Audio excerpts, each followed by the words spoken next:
नमस्कार, आभार, अभिनंदन।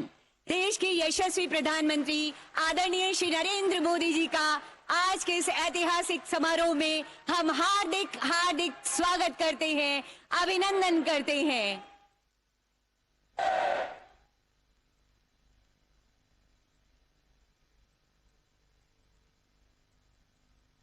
स्वागत स्वरूप आप सबकी ओर से एक बार जोरदार तालियां होनी चाहिए।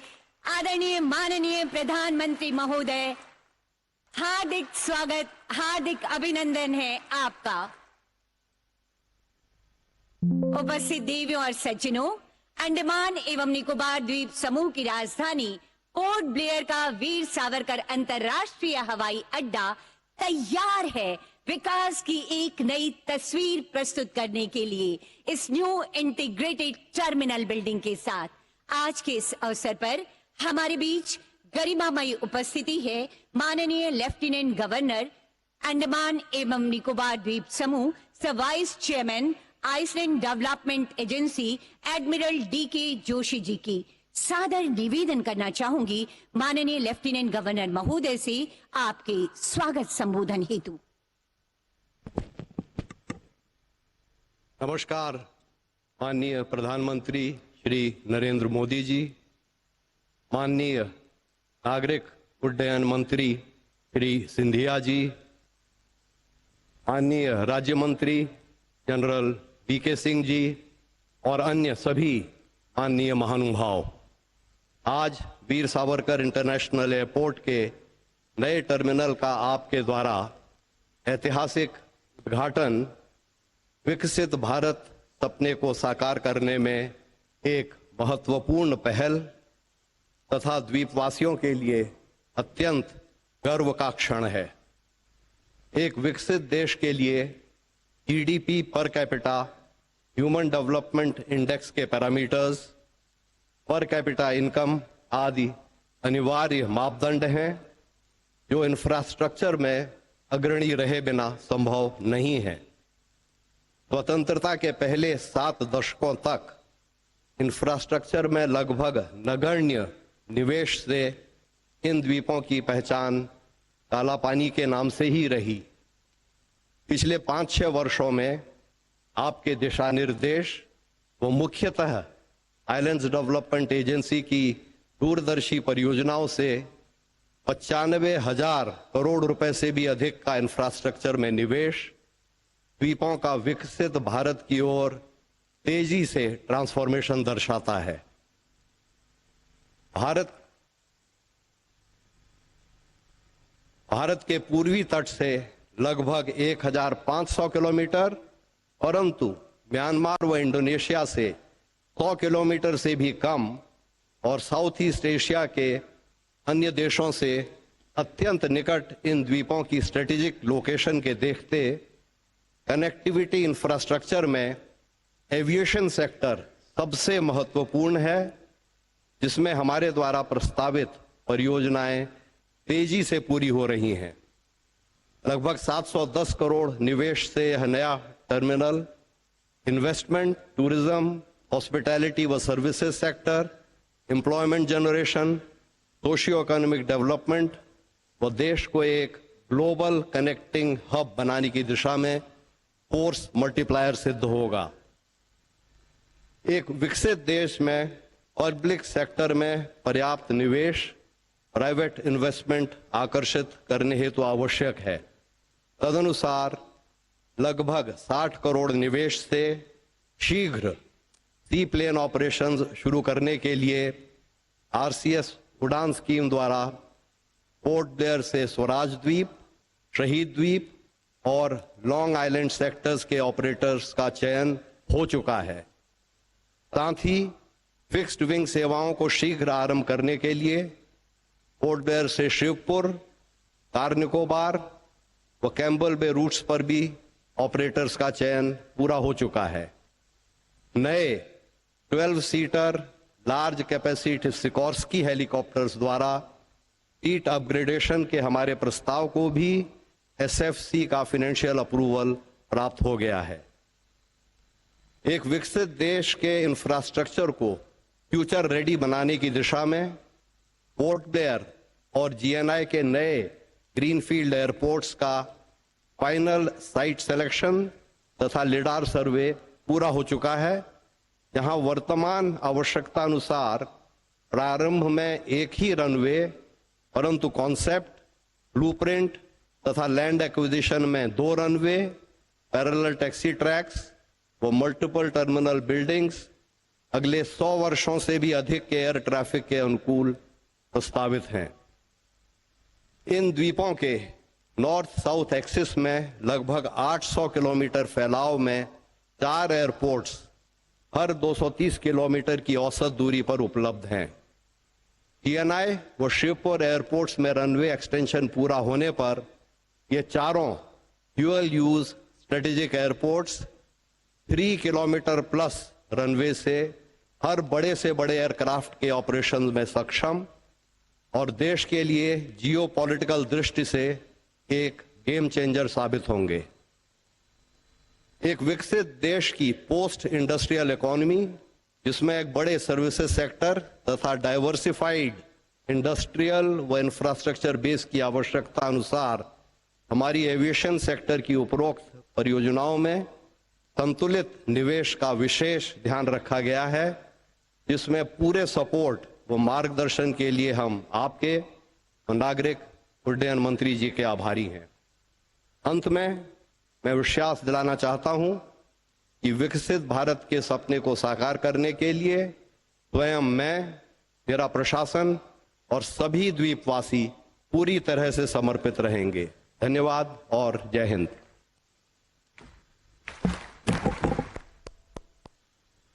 आपके स्वागत संबोधन हेतु बहुत बहुत धन्यवाद करती हूं माननीय लेफ्टिनेंट गवर्नर महोदय। साथियों, जब हम गर्व से कहते हैं कि भारत का नागर उड्डयन उद्योग दुनिया भर में तेजी से बढ़ता उद्योग है, तो निश्चित तौर पर इसके पीछे हमें माननीय केंद्रीय नागर उड्डयन मंत्री श्री ज्योतिरादित्य सिंधिया जी के बेहद शानदार और सफल प्रयास नजर आते हैं। सादर सादर आग्रह करना चाहूंगी माननीय केंद्रीय मंत्री महोदय से आपके संबोधन हेतु। माननीय मंत्री जी।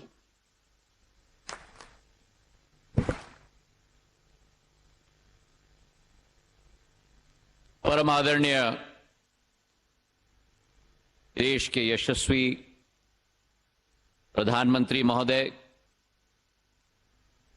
नरेंद्र मोदी जी, मंच पर आसीन लेफ्टिनेंट गवर्नर साहब, एडमिरल डीके जोशी साहब,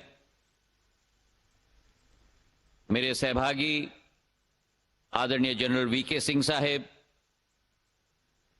क्षेत्र के सांसद कुलदीप राय शर्मा जी,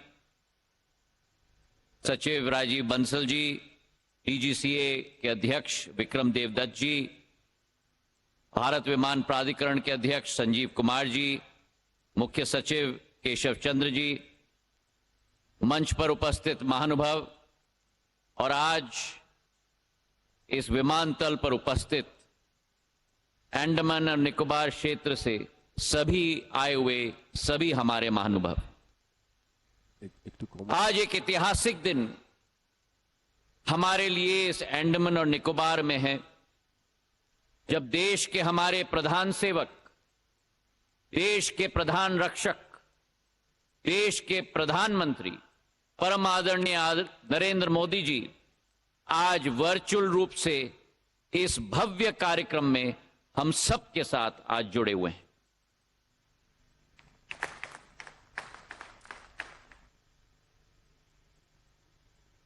अंडमान और निकोबार, यह अतिशयोक्ति नहीं होगी अगर हम कहें कि हिंद महासागर का सबसे सुनहरे मोतियों में से सबसे सुंदर मोती अगर है तो अंडमान और निकोबार महाद्वीप है। और इतिहास के कई पल इस महाद्वीप ने देखे हैं।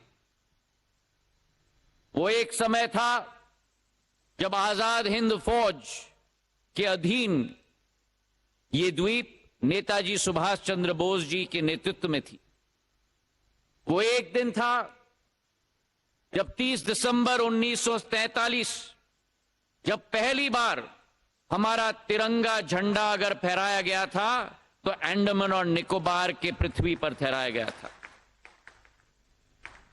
कई हमारे स्वतंत्र संग्राम के अमूल्य प्रतीक हैं।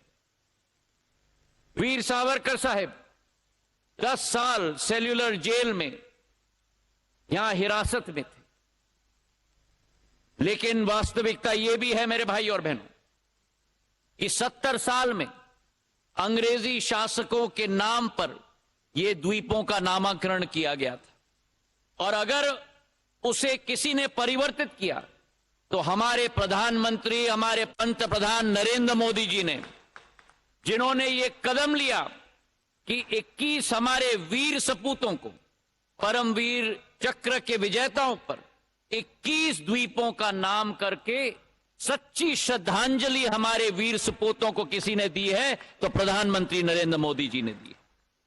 प्रधानमंत्री जी के नेतृत्व में नागर विमानन क्षेत्र में एक नई तीव्रता और एक नई तेजी आई है।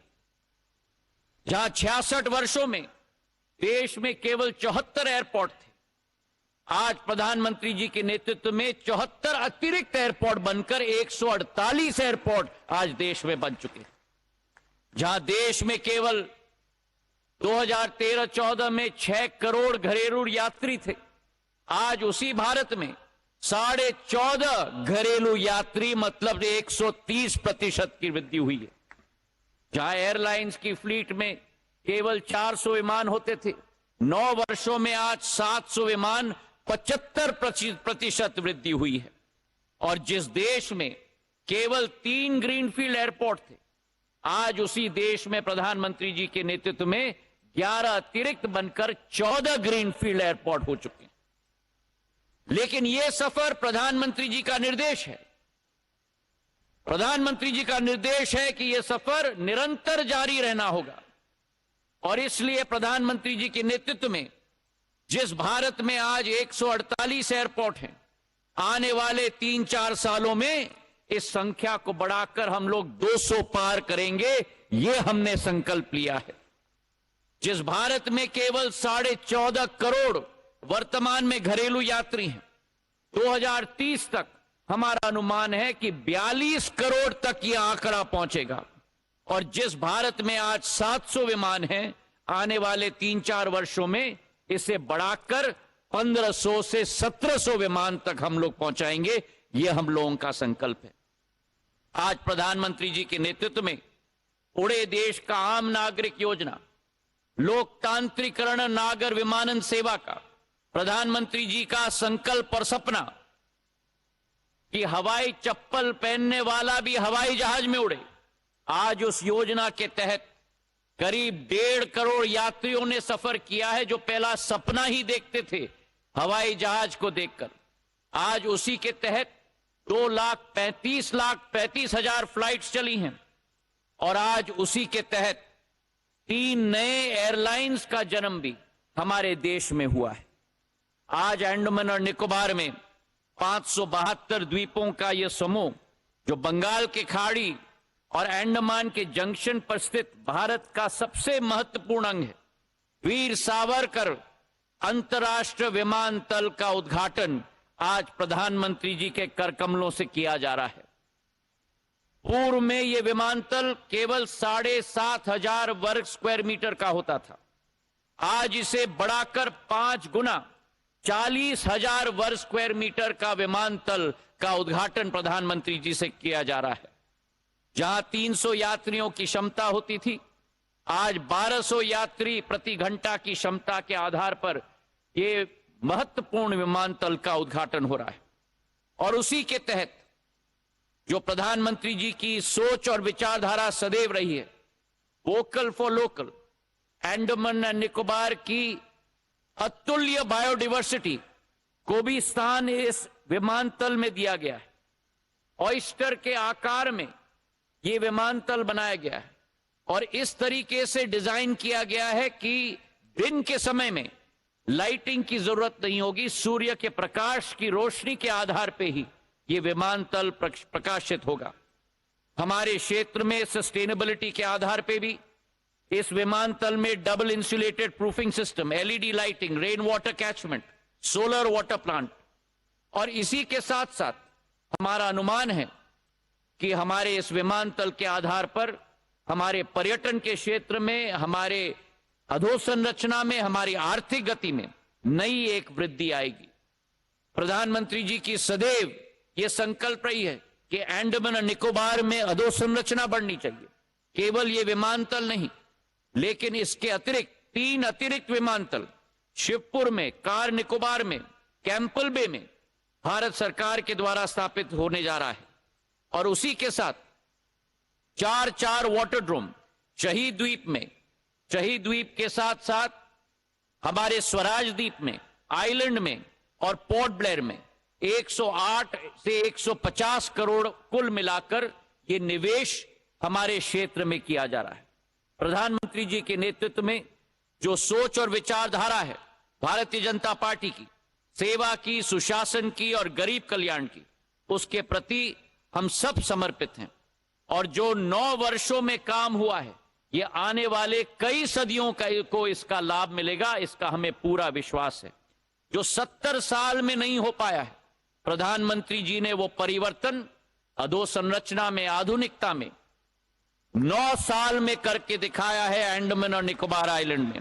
और हमें पूरा विश्वास है कि आने वाले समय में ये द्वीप समूह का गेटवे जो पोर्ट ब्लेयर है, रोजगार के लिए, शिक्षा के लिए और निवेश का गेटवे बनेगा।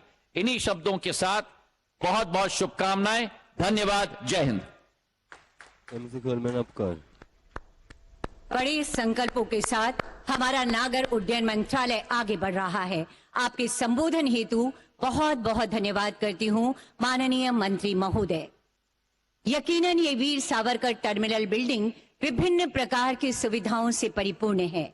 आइए इस लघु फिल्म के माध्यम से पूरी परियोजना की जानकारी लेते हैं।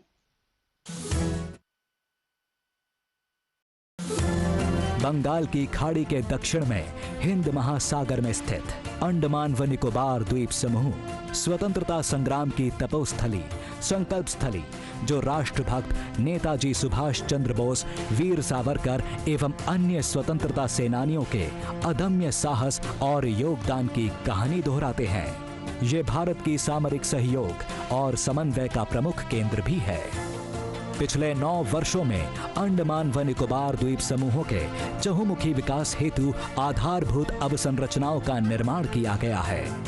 हाई स्पीड इंटरनेट के लिए ऑप्टिकल फाइबर केबल कनेक्टिविटी, बंदरगाहों का विकास व विस्तार, बेहतर सड़क संपर्कता के लिए हाईवेज इत्यादि का निर्माण। ये सभी कदम यहाँ के लोगों के विकास और बेहतर भविष्य के लिए भारत सरकार की प्रतिबद्धता को दर्शाते हैं, जिससे भारत की विकास यात्रा में ये द्वीप समूह मजबूत भागीदार बनकर उभरे हैं। अंडमान एक ऐसी धरती है जहां पानी, प्रकृति, पर्यावरण, पुरुषार्थ, पराक्रम, परंपरा, पर्यटन, प्रबोधन और प्रेरणा सब कुछ है। देश में ऐसा कौन होगा जिसका मन अंडमान आने का नहीं करता है। माननीय प्रधानमंत्री श्री नरेंद्र मोदी जी के दूरदर्शी एवं यशस्वी नेतृत्व में सकल भारत के समग्र विकास पर जोर दिया गया है, जिसमें पिछले 9 वर्षों में विमानन क्षेत्र ने भी अभूतपूर्व प्रगति की है, जहां देश में हवाई अड्डों की संख्या 74 से बढ़कर 2 गुनी हो गई है। वहीं क्षेत्रीय संपर्कता योजना उड़ान के अंतर्गत भी आज देश के टियर 2 एवं टियर 3 शहरों में रहने वाला सामान्य जन भी हवाई यात्रा से देश विदेश से जुड़ गया है। इसी दिशा में अंडमान और निकोबार में यात्री यातायात में निरंतर हो रही वृद्धि को देखते हुए लगभग 800 करोड़ रुपए की लागत से पोर्ट ब्लेयर के वीर सावरकर अंतर्राष्ट्रीय हवाई अड्डे का उन्नयन किया गया है, जिसमें नए टर्मिनल भवन का निर्माण एवं एप्रन का विकास शामिल है। लगभग 41,000 वर्ग मीटर में बना हवाई अड्डे का ये नया टर्मिनल भवन व्यस्ततम समय में 1200 यात्रियों को सेवा प्रदान करने में सक्षम है, जो कि वर्तमान की क्षमता से 6 गुना अधिक है। वह प्रतिवर्ष 50 लाख यात्रियों को सुविधाएं प्रदान करने में सक्षम है। इस टर्मिनल भवन को 3 तलों में बनाया गया है, जहां 28 check in counter, 3 passenger boarding bridge, 3 conveyor belts की सुविधाएं उपलब्ध हैं। साथ ही नए विकसित एप्रन से पोर्ट ब्लेयर हवाई अड्डे में अब 6 से बढ़कर 10 विमानों की पार्किंग की सुविधा होगी। भवन का अग्रभाग केबल नेट ग्लेजिंग के माध्यम से लगभग 4000 अलग अलग आकार के ग्लास पैनलों से मिलकर बना है, जिससे यह टर्मिनल प्राकृतिक रूप से प्रकाशित रहेगा। यहाँ के सुरम्य द्वीपों की समृद्ध जैव विविधता से प्रेरित पोर्ट ब्लेयर टर्मिनल भवन एक सीप के आकार की संरचना है, जो समुद्र और यहाँ के द्वीपों की सुंदरता को दर्शाती है। ये टर्मिनल भवन विभिन्न प्रकार की चित्रकलाओं से सुसज्जित है, जो इस द्वीप की संस्कृति, जीवन शैली, वनस्पति और जीव जंतुओं को दर्शाते हैं। इस नए टर्मिनल भवन के प्रारंभ होने से संपर्कता बेहतर होगी, जिससे यहाँ के पर्यटन को बढ़ावा मिलेगा और क्षेत्र के उद्योग और अर्थव्यवस्था को नई गति मिलेगी। साथ ही शिक्षा, स्वास्थ्य, कृषि और मरीन क्षेत्रों को और भी बल मिलेगा। असीम संभावनाओं से भरे अंडमान निकोबार द्वीप समूहों के सर्वांगीण विकास की दिशा में पोर्ट ब्लेयर हवाई अड्डे का नया इंटीग्रेटेड टर्मिनल भवन एक अहम भूमिका निभाएगा। हवाई अड्डे का नया इंटीग्रेटेड टर्मिनल भवन एक अहम भूमिका निभाएगा।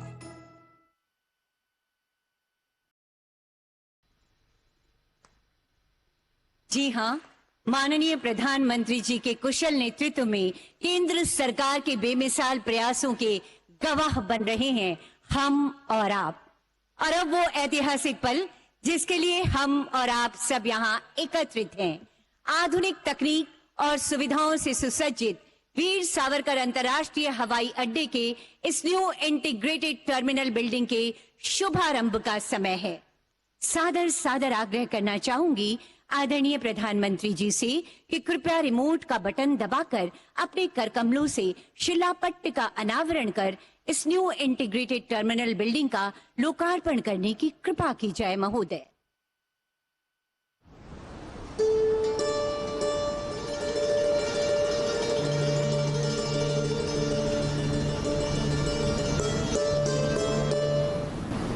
इस अवसर पर एक बार और जोरदार तालियां होनी चाहिए आप सबकी तरफ से। बहुत बहुत आभार व्यक्त करती हूं माननीय प्रधानमंत्री जी का शिलापट्ट का अनावरण कर वीर सावरकर अंतर्राष्ट्रीय हवाई अड्डे में एक नया अध्याय जोड़ने हेतु। हमें गर्व है कि माननीय प्रधानमंत्री जी के यशस्वी नेतृत्व में देश विकास की नई ऊंचाइयों को छू रहा है। नवीन भारत के शिल्पकार माननीय प्रधानमंत्री जी अपनी अद्भुत कार्यशैली और बेमिसाल सोच के लिए जाने जाते हैं। आज के इस अवसर पर अब मैं माननीय प्रधानमंत्री जी से विनम्र आग्रह करना चाहती हूं, अपने प्रेरणादायी विचारों से हमें अनुग्रहित करें, हमारा मार्ग प्रशस्त करें महोदय। माननीय प्रधानमंत्री जी।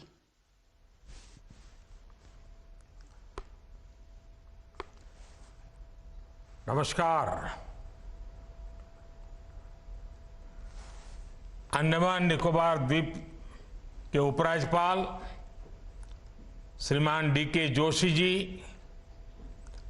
केंद्रीय मंत्रिमंडल के मेरे सहयोगी भाई ज्योतिरादित्य सिंधिया जी, वीके सिंह जी, संसद में मेरे साथी सांसद श्री, अन्य सभी महानुभाव और अंडमान निकोबार द्वीप समूह के मेरे भाई और बहनों, आज का ये कार्यक्रम भले ही पोर्ट ब्लेयर में हो रहा है, लेकिन इस पर पूरे देश की नजरें हैं। लंबे समय से अंडमान निकोबार के लोगों की मांग थी कि वीर सावरकर एयरपोर्ट की कैपेसिटी बढ़ाई जाए, और पिछले जो हमारे सांसद थे वो तो हर हफ्ते मेरी चैम्बर में आकर के इसी काम के लिए लगे रहते थे। तो आज वो बहुत खुश नजर आ रहे हैं, और मैं अभी टीवी पर सब मेरे पुराने साथियों को देख रहा हूं। अच्छा होता मैं आज आपके बीच आकर के इस उत्सव में शरीक होता, लेकिन समय अभाव से खुद तो नहीं आ पाया। लेकिन आप सबके चेहरे की खुशी देख रहा हूं, आनंद से भरा हुआ माहौल में अनुभव कर रहा हूं। साथियों, देश भर से जो कोई वहां घूमने जाना चाहते हैं, उनकी भी यही इच्छा थी। अभी तक मौजूदा टर्मिनल की कैपेसिटी हर रोज 4000 टूरिस्ट को हैंडल करने की थी। नया टर्मिनल बनने के बाद इस एयरपोर्ट पर हर रोज करीब करीब 11000 टूरिस्ट को हैंडल करने की कैपेसिटी बन गई है। नई व्यवस्था में अब एयरपोर्ट पर एक साथ 10 विमान भी खड़े हो पाएंगे, यानी यहां के लिए नई फ्लाइट्स के लिए भी रास्ता खुल गया है। और ज्यादा फ्लाइट्स आने, ज्यादा टूरिस्ट आने का सीधा मतलब है ज्यादा से ज्यादा रोजगार। पोर्ट ब्लेयर की इस नई टर्मिनल बिल्डिंग में ईज ऑफ ट्रैवल बढ़ेगा, ईज ऑफ डूइंग बिजनेस बढ़ेगा और कनेक्टिविटी भी बेहतर होगी। मैं देश के लोगों को, पोर्ट ब्लेयर के सभी साथियों को इस सुविधा के लिए बहुत बहुत बधाई देता हूं। साथियों, लंबे समय तक भारत में विकास का दायरा कुछ बड़े शहरों, कुछ क्षेत्रों तक सीमित रहा। कुछ दलों की स्वार्थ भरी राजनीति के कारण विकास का लाभ देश के दूर दराज वाले इलाकों तक पहुंचा ही नहीं।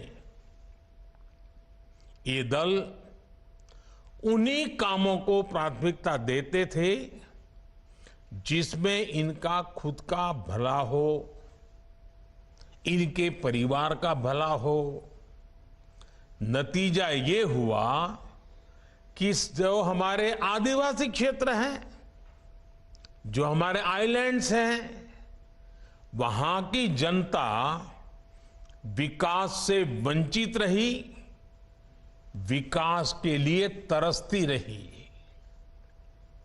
बीते 9 वर्षों में हमने पूरी संवेदनशीलता के साथ पहले की सरकारों की उन गलतियों को सुधारा है। इतना ही नहीं, नई व्यवस्थाएं भी बनाई हैं।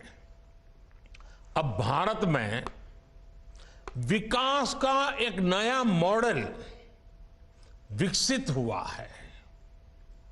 ये मॉडल इंक्लूजन का है, सबको साथ लेकर चलने का है। ये मॉडल सबका साथ, सबका विकास का है। और जब मैं सबका विकास कहता हूं तो इसका अर्थ बहुत व्यापक है। सबका विकास मतलब हर व्यक्ति, हर वर्ग, हर क्षेत्र का विकास। सबका विकास मतलब जीवन के हर पहलू का विकास, शिक्षा, स्वास्थ्य, कनेक्टिविटी, हर प्रकार सबका विकास।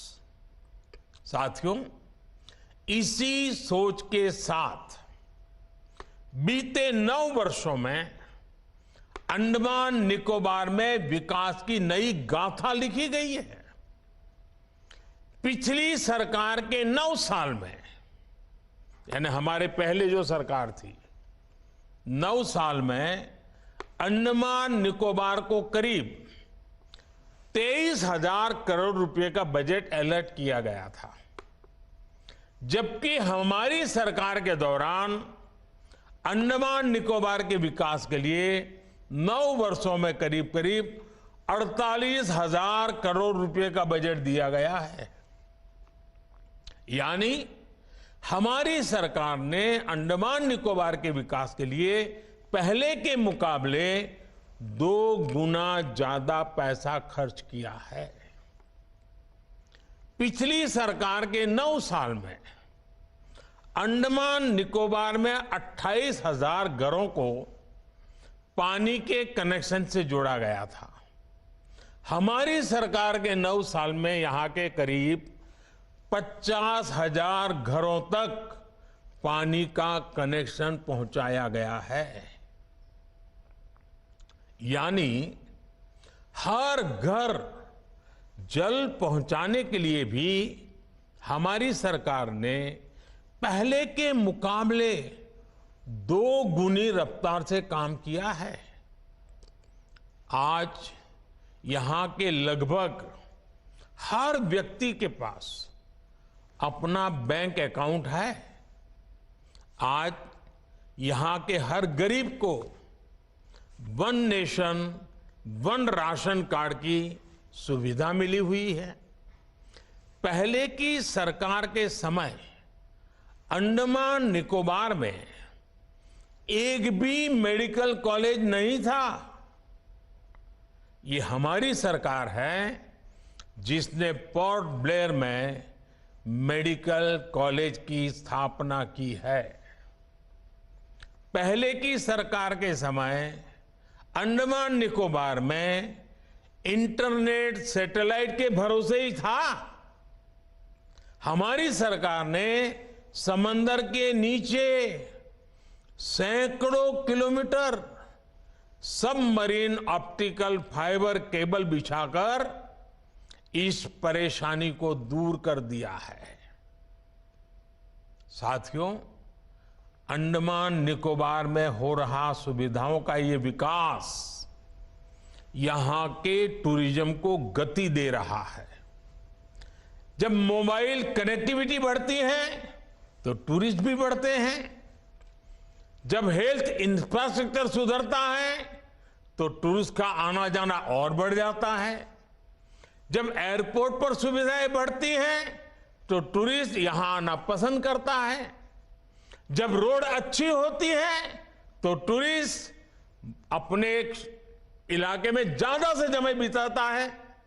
इसलिए ही अंडमान निकोबार आने वाले टूरिस्टों की संख्या अब 2014 के मुकाबले 2 गुनी हो गई है। यहां स्नॉर्केलिंग, स्कूबा डाइविंग, सी क्रूज जैसे एडवेंचर के लिए आने वाले टूरिस्टों की संख्या भी बढ़ रही है। और साथियों, मेरे अंडमान निकोबार के भाई बहन सुन लीजिए, ये तो अभी शुरुआत है। आने वाले सालों में ये संख्या कई गुना बढ़ने वाली है। इससे अंडमान निकोबार में रोजगार, स्वरोजगार की नई संभावनाएं बनने वाली है।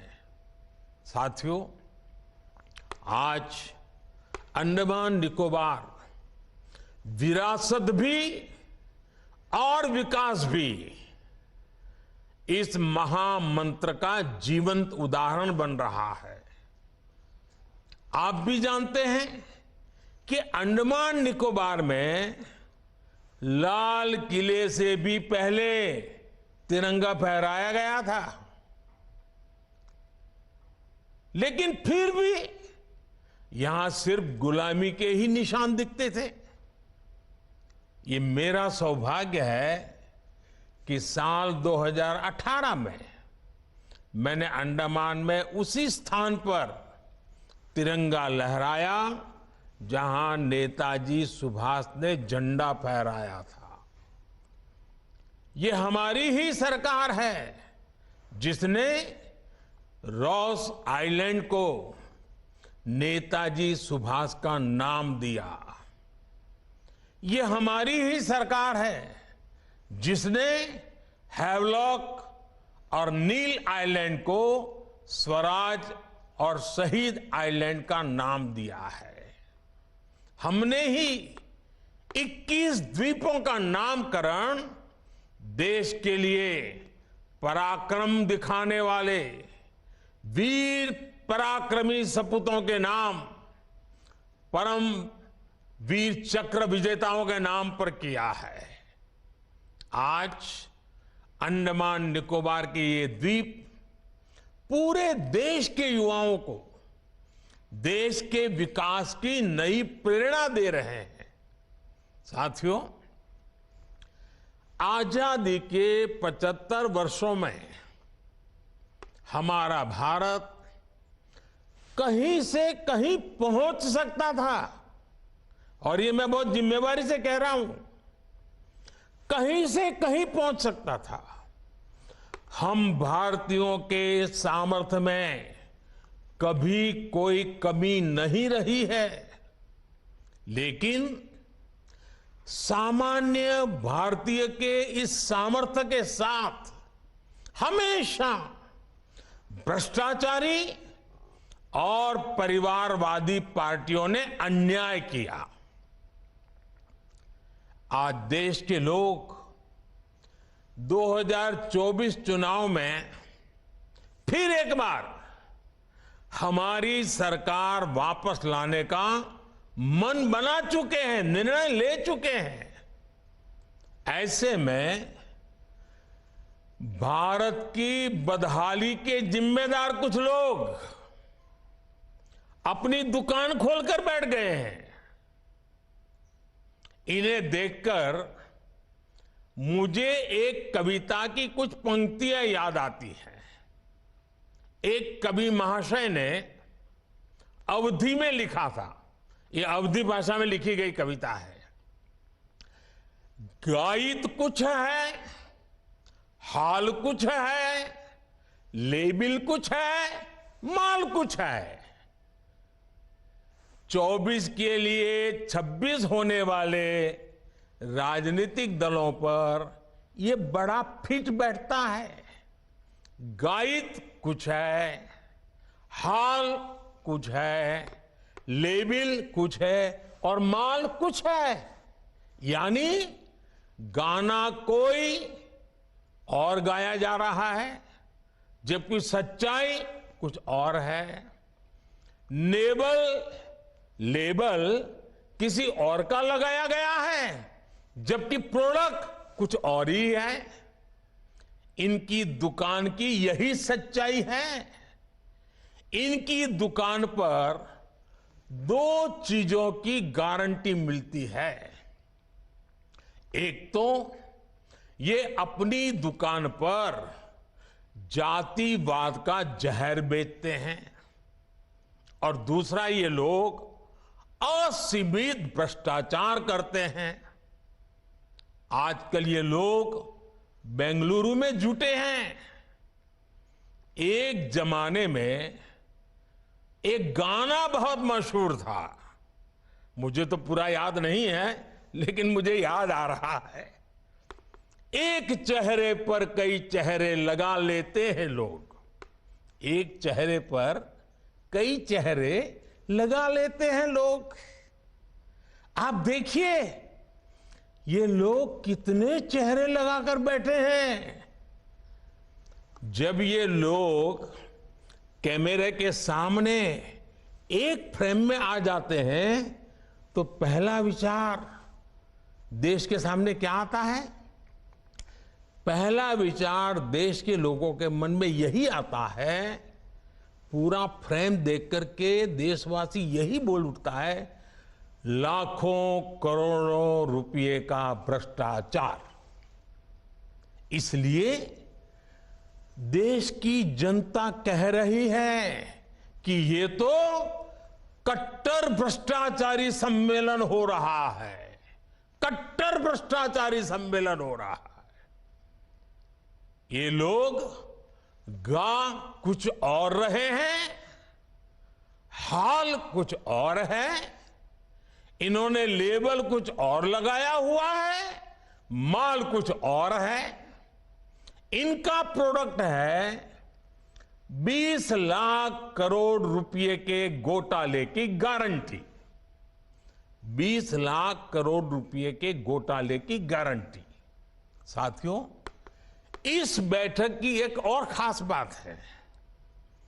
अगर कोई करोड़ों के घोटाले में जमानत पर है तो उसे बहुत सम्मान की नजर से देखा जाता है।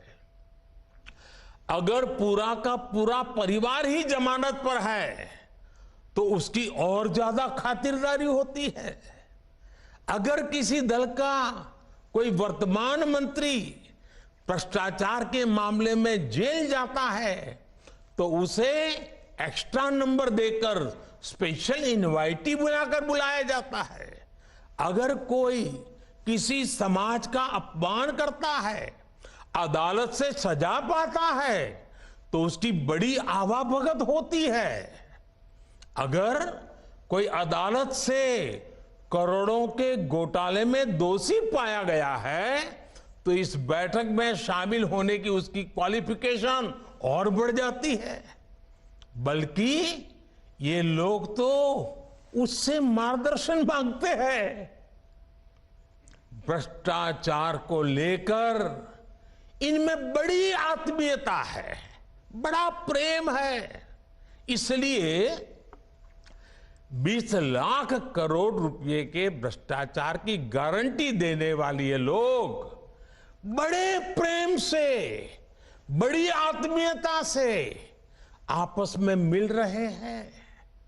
साथियों, भ्रष्टाचार की इस दुकान में जुटे हुए ये सभी परिवारवाद के कट्टर समर्थक हैं। न खाता न वही, जो परिवार कहे वही सही। लोकतंत्र के लिए कहा जाता है of the people, by the people, for the people. लेकिन इन परिवारवादियों का मंत्र है of the family, by the family, for the family. Family first, nation nothing. इन लोगों का मोटो है, इनकी यही प्रेरणा है। ये लोग देश के लोकतंत्र को, देश के संविधान को अपना बंधक बनाना चाहते हैं। इनके लिए मैं यही कहना चाहूंगा, नफरत है, नफरत है, घोटाले हैं। नफरत है, घोटाले हैं, तुष्टीकरण है, मन काले हैं। नफरत है, घोटाले हैं, तुष्टीकरण है, मन काले हैं। परिवारवाद की आग के दशकों से देश हवाले हैं। साथियों, इनके लिए देश के गरीब के बच्चों का विकास नहीं, बल्कि अपने बच्चों का, अपने भाई भतीजों का विकास मायने रखता है। आजकल आप देखते हैं कि देश में स्टार्टअप बढ़ रहे हैं। हमारे युवा बड़ी संख्या में पेटेंट करा रहे हैं, ट्रेडमार्क रजिस्टर करा रहे हैं। स्पोर्ट्स की दुनिया में मेरे देश के नौजवान छाए हुए हैं। बेटियां कमाल कर रही हैं। ये युवा शक्ति हमारे देश में पहले भी थी, लेकिन इन परिवारवादी पार्टियों ने कभी देश के सामान्य युवा की शक्ति के साथ न्याय नहीं किया। इनकी एक ही विचारधारा है, एक ही एजेंडा है, अपना परिवार बचाओ, परिवार के लिए भ्रष्टाचार बढ़ाओ।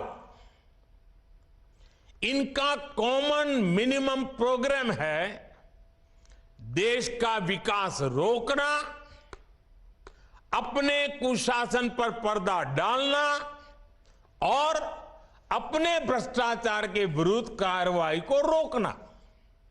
अब देखिए, ये जो जमात इकट्ठी हुई है ना, उनके कुनबे में बड़े से बड़े घोटालों पर, अपराधों पर इनकी जुबान बंद हो जाती है। जब किसी एक राज्य में इनके कुशासन की पोल खुलती है तो दूसरे राज्यों के ये लोग फौरन उसके बचाव में तर्क देने लगते हैं। कहीं बाढ़ घोटाला होता है, किसी का अपहरण होता है, तो कुनबे के सारे लोग सबसे पहले चुप हो जाते हैं।